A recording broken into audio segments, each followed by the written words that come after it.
Most people turn on a tap and never think about where that water comes from. They don't think about the treatment system that removed what shouldn't be there, the professionals who designed and installed the treatment equipment, or the regulation crafted to set a standard, a minimum standard to protect health and safety.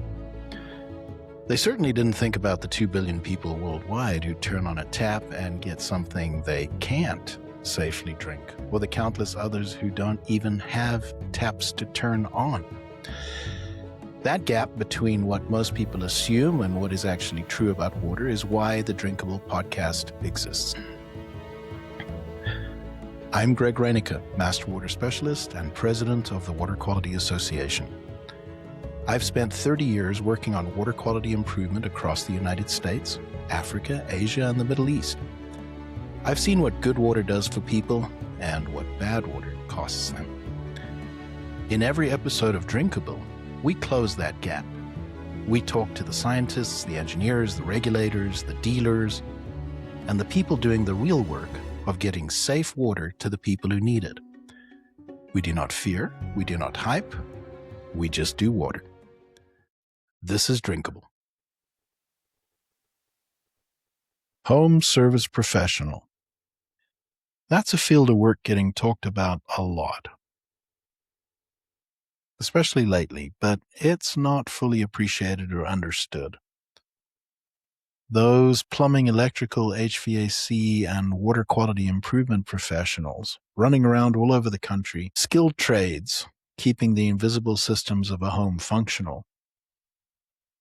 The same trades that PE companies and corporate investors are trying to reshape and remodel. That's the subject for today's discussion. From the outside, the work looks simple enough. A truck pulls up, problem gets fixed, truck drives away. Somebody makes money, somebody spends money. What that framing misses completely is that home service professionals are not just solving technical problems.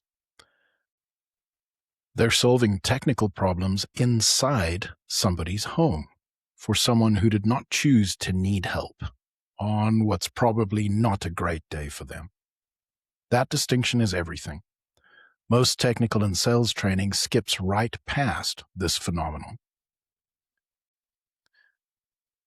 When a service professional walks through a customer's door, they're not walking into a neutral workspace. They're walking into the most personal environment a person will ever invite a stranger into. The customer can't leave. They can't escape the same way they'd walk out of a car dealership or reschedule a doctor's appointment or escape from the dentist. They're held hostage on their own territory. They're in a place that should make them feel comfortable, but the technical asymmetry of the visit inverts that almost immediately. The technician knows things that the homeowner does not, and the homeowner knows it. That combination of territorial instinct and genuine vulnerability produces a specific kind of defensiveness that has nothing to do with the technician personally and everything to do with the situation itself. Water treatment compounds this in ways most other trades don't have to contend with. A plumber fixing a visible leak is resolving something the homeowner can see, touch, and point to. The problem is undeniable, and the solution is observable. A water treatment professional is frequently solving a problem the homeowner can't quite see, doesn't fully understand, and has often been living with long enough to normalize it to a degree, but now something needs to be done. The scale accumulating on the shower head, the recurring stain in the toilet bowl, appliances wearing out faster than the warranty said they should, the anode that blows out before it should, the water the family quietly stopped drinking from the tap years ago without ever making a conscious decision to stop. These can be complex problems with a lot of moving parts and technical details. Quite frankly, a meaningful percentage of the homeowners who need professional water treatment don't realize how much help they actually need. They're buying bottled water every week, but they're not connecting that habit to a solvable problem at home. Their water heater failed early, they blame the manufacturer. Their skin is dry, they blame the climate. The professional walking through the door frequently knows more about what's wrong in that home than the person who's actually lived there for a decade. And here's the rub. That's not a power position. That's not a weapon to use against your customer. It is a responsibility that should push you to serve them better. Because the goal of you as a professional is not just to close a transaction. It's to help a real person understand their water, make a confident decision, and then you leave the call with their life measurably better than it was when you pulled up into the driveway. So picture this. You pull into the driveway. The call comes in as a symptom. You've been to thousands of these. You think you know what you're walking into, but the homeowner standing at the front door doesn't know you at all. That asymmetry matters. They're not having a great day. Something broke or stopped working or smells wrong or is making someone sick, perhaps. They called you because they had no other option. They're already bracing for a big bill. They've probably been burned before by some, quote, home service professional in a truck just like yours with fancy signage, some cartoon caricature of your logo, carrying a clipboard just like yours, using an iPad just like yours, wearing a smile just like yours. That's the room you're walking into, not a sales opportunity. You're meeting them on their worst day.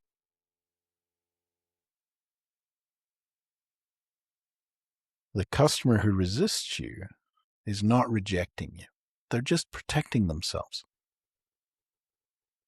They're very different things. And how you handle that distinction will define your career and quite possibly your paycheck. So let's explore why resistance is not necessarily rejection. Jack Schaefer spent 15 years as a behavioral analyst for the FBI, developing techniques for building trust with people who had every reason not to trust him.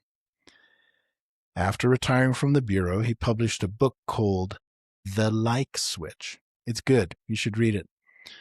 It documents the behavioral science behind how human beings decide whether another person is safe.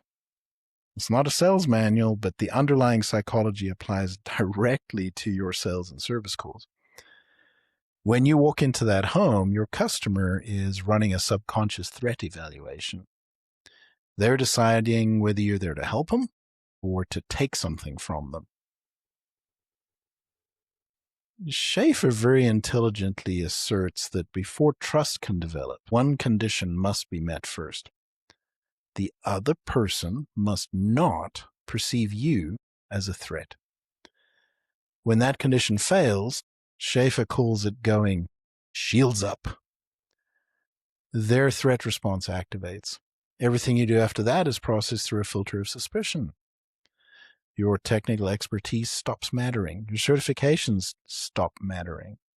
You stop being a problem solver and you become someone that they now have to manage as a potential threat.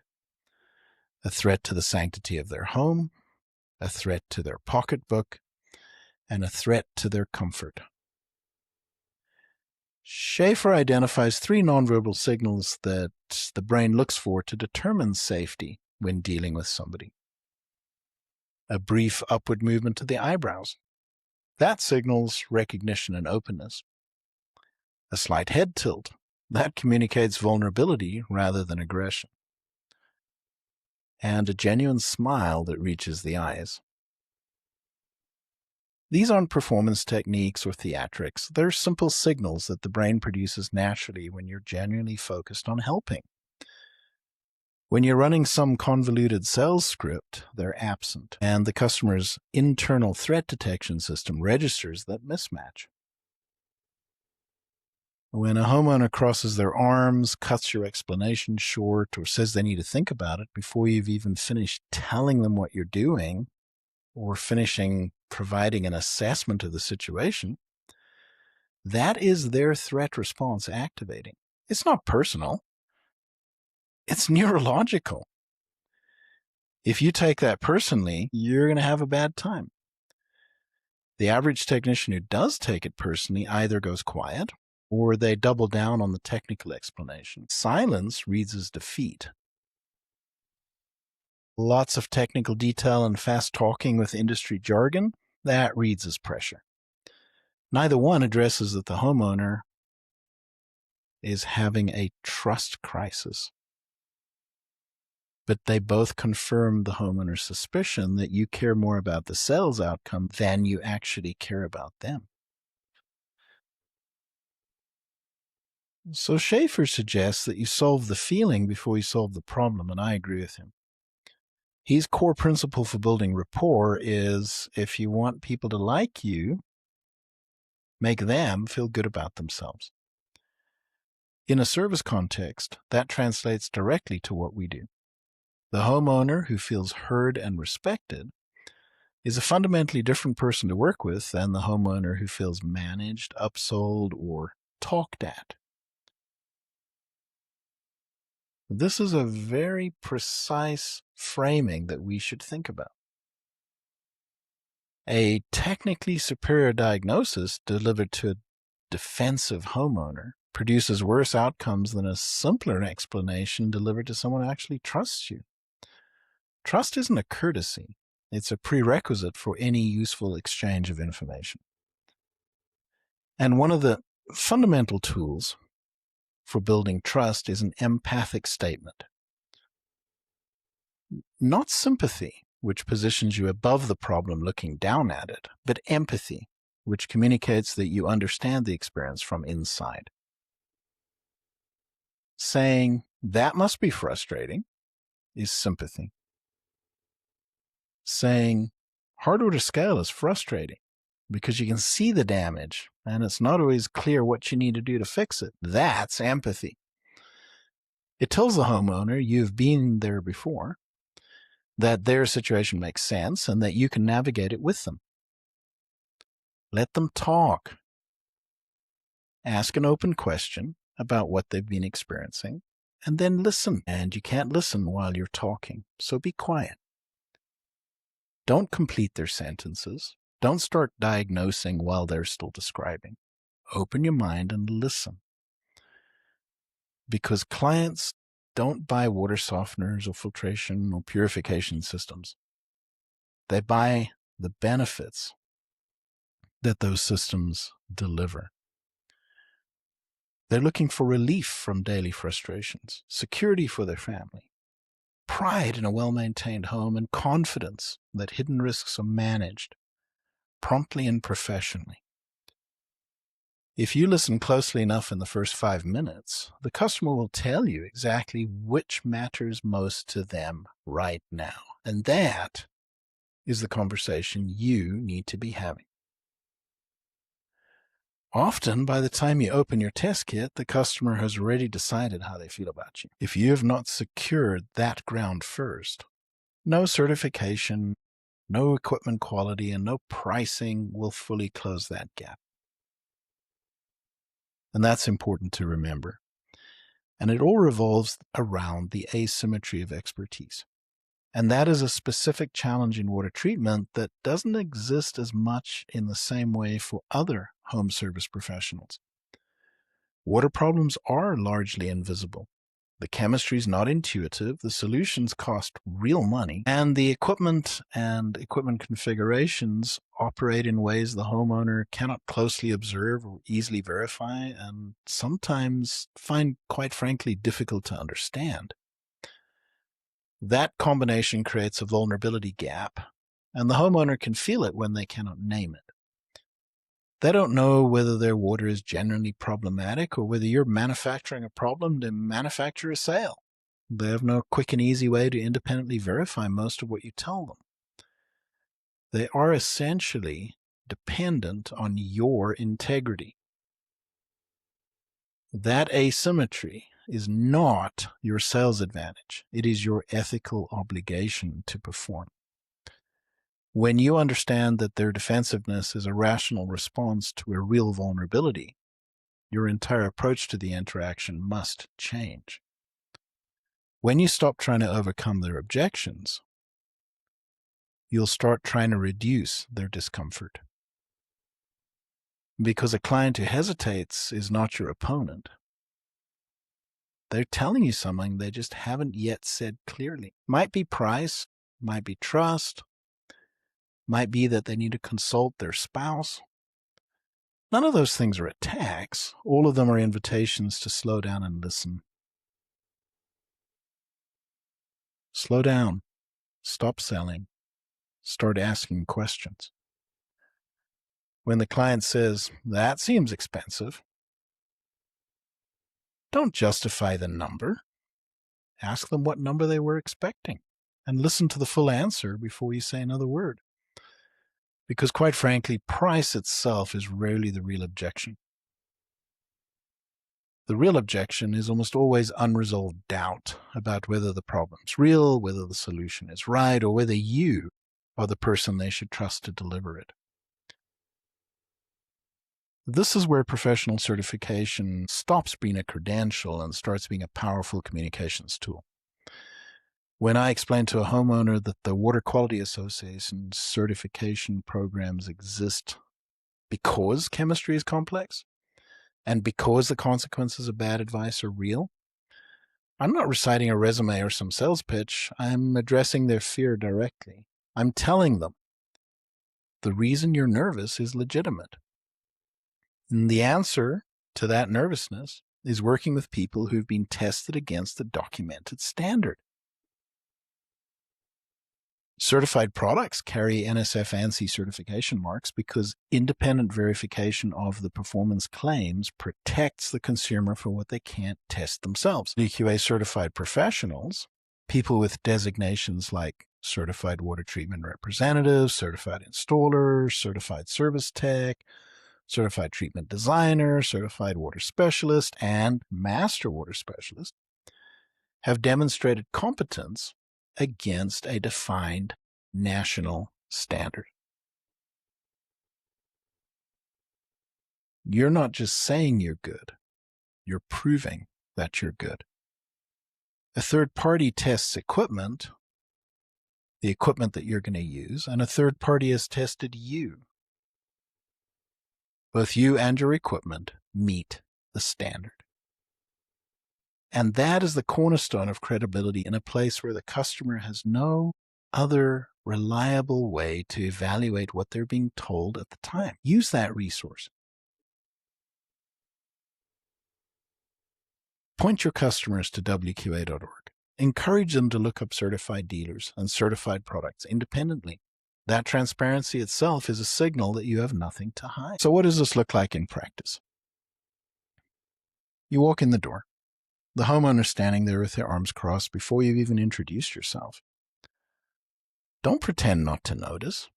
Say directly that you understand this is stressful.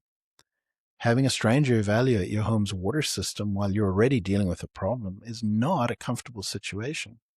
Say it out loud. Then ask them to tell you what they've been experiencing. Not what they think is wrong, not what the neighbor told them to ask about, not what GPT or Grok or anybody else said. Ask them what they've noticed. Ask them when it changed. Ask them what they've tried to do to fix it. And then stop talking. Listen to the whole answer. And importantly, take notes. Not because you need to write down every word, but because writing communicates that what they're telling you is important. That's why you're writing it down. It communicates respect without requiring you to tell them that you respect them. Do your testing with the homeowner present. Do your diagnostics with the homeowner present. Not because you need an audience, but because transparency about your process is part of the trust infrastructure. When the results show something the homeowner had not expected, let them process it. before you move to the recommendations. Don't rush. Let them enjoy the moment of recognition. That's the moment where trust is built. When you get to your recommendations, give options with honest trade-offs and benefits. Don't just present one solution as the only take it or leave it solution. Help them understand good, better, best options. And when they pick an option, show your work, let them see what you're doing, and then prove to them that you've solved their problem when you're done. Now, one final note. When you have a homeowner in threat response mode, don't try to make a high-pressure sale. A signature extracted from a defensive customer is not a relationship of mutual trust or respect. It's a transaction that almost inevitably generates cancellations, chargebacks, and negative reviews. A customer felt heard, who had their questions answered honestly, who was given time to verify your credentials independently, who looked at your reviews, and then called you back to proceed, that's a customer who will refer their neighbors. That's a customer that you will enjoy spending a lifetime relationship of service with. One more practical note, something that I see a lot of confusion on in the field.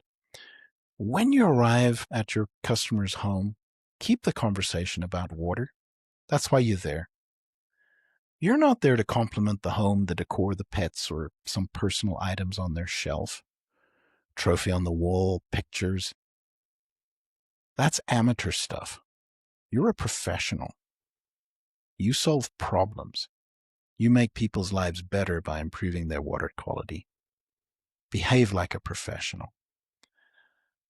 Your warmth comes through in how carefully you're listening, how clearly you're explaining, and how thoroughly you serve them.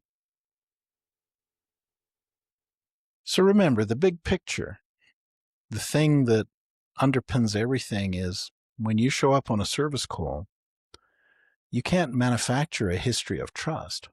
You start a new relationship with zero shared experience, only what they've learned about your company and you online or from friends. What you can control, though, is how completely you meet the homeowner's need to feel heard and respected and not alone in a problem that they do not fully understand. The technician who solves the feeling before solving the technical problem. The technician who makes the homeowner feel competent rather than ignorant. Who demonstrates expertise through transparency rather than authority. The technician that leaves someone feeling good about their water, good about the decision they made, and good about the person and the company who helped them make it. That is the foundation of every referral, every repeat service call, every long-term service agreement, and every 5-star review you will receive. It is also, if you're honest about it, the reason most of us got into this work in the first place. Not just to sell equipment and services, but to actually help people. The water in every customer's home is fixable. The question is whether you will earn the right to fix it. That's all for this episode of Drinkable. If today's conversation raised questions about your own water quality, the best place to start is with a WQA certified professional. Certification is not a marketing term. It means that the person sitting across from you has been tested and vetted and is held to a defined standard of knowledge and ethics. You can find a certified professional at find.wqa.org. And if you want to go deeper on the science, the regulations, or the industry, I write long form at gregknowswater.com and on Substack. Links are in the show notes. If Drinkable is useful to you, share it with someone who needs it. Subscribe wherever you get your podcasts, and leave a review if you're willing. It helps more people to find the show. I'm Reyneke. What a great time to be in the water business.